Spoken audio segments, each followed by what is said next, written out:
So part 11, as we conclude, I think it's just fair that we actually look ahead, that what are the different modules that you can actually expect after module 1? Because with module 1, all we've done is actually do the introduction of the course briefly, but also define what risk is and kind of just set the ground rules of this course, looking at the motivation, why we actually created this course.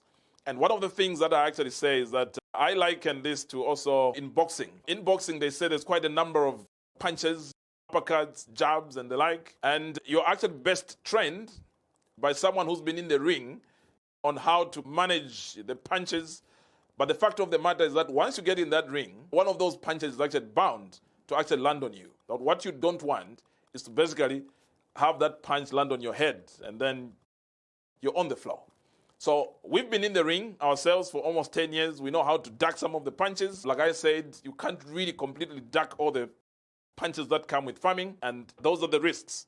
And the importance of this course is we want to make sure that once you get into this farming ring, you don't get these life-threatening blows to your head. And that's what exactly we're bringing to the table. So we have done Module 1, which was the introduction to the course. In Module 2, and hopefully I'll see you in Module 2, we will focus on a very detailed outline of the different financial risks in a farming enterprise.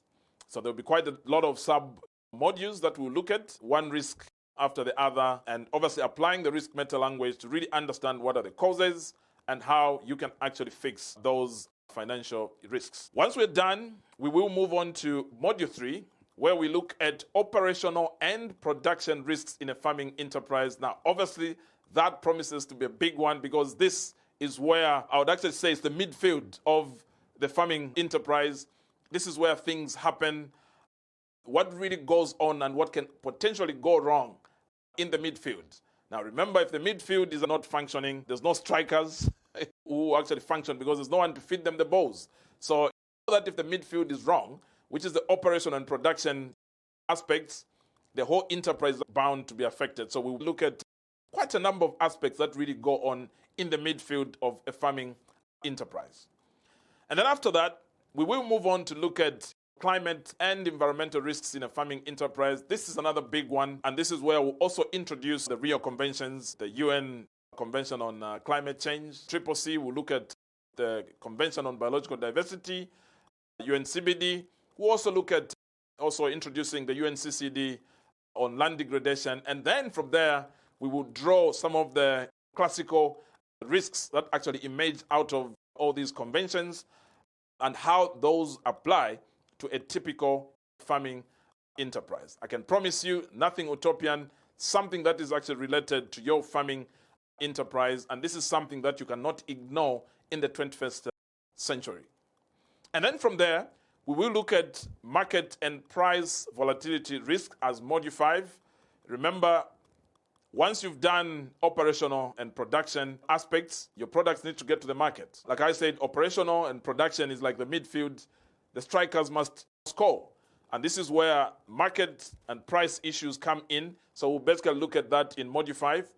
And then after that, we'll go to Module 6. And in Module 6, we'll look at legal and regulatory risks in a farming enterprise. And I promise you, these are not your Googled kind of legal and regulatory risks. We'll look at also some of the social-related legal and regulatory risks. How do you relate with your headmen, the chiefs, land issues? So we will look at all that because this is one of the aspects where farming enterprises also get it wrong. And then we will delve into the classical social risks. And then once we've looked at all these different risks, we will close this course with Module 8, which is basically covering the risk management tools for a farming enterprise. This is where now you basically get all the different ingredients and look at what kind of templates can we use now to document risks and come up with remedial measures for the different risks that would have identified in this course.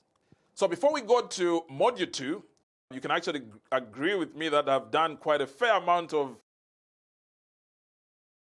I guess it's actually your turn as well to do a little bit other than just listening. So, number one is that I want you to review your farming objectives. And I think I made this call earlier that you don't watch these modules like a movie. We want to make sure that you create actionable materials that will be useful in your farming journey. So I guess you can actually pause before you actually move to module 2 and sit with your team and begin to look at the different objectives of your farming enterprise. It doesn't matter whether you're doing fish, cabbage farming, or any other form of farming. And then remember to make sure that these objectives are actually used as your benchmark for identification of risks. And I must actually indicate that this is what we'll actually use as a benchmark for the subsequent modules in this course. But like I earlier indicated, module 1, obviously it's free access to all of you. But if you want to move on to module 2, just register within the app and then, get accredited, pay up, and then we will meet in the subsequent modules. And I really, really look forward to seeing you so that you get the full menu. I think there's no point in just getting the starter and then you don't get to get the full meal and also look at the dessert, as it were. I mean, this course promises to actually have literally all the 3 components of this meal. So, it's been a lovely one talking to you on module 1. I hope you had a good time. Myself, I had a blast. So, see you in module 2. This has been yours truly, Bruno Mwemba, aka One Mr. Panuka. Ciao.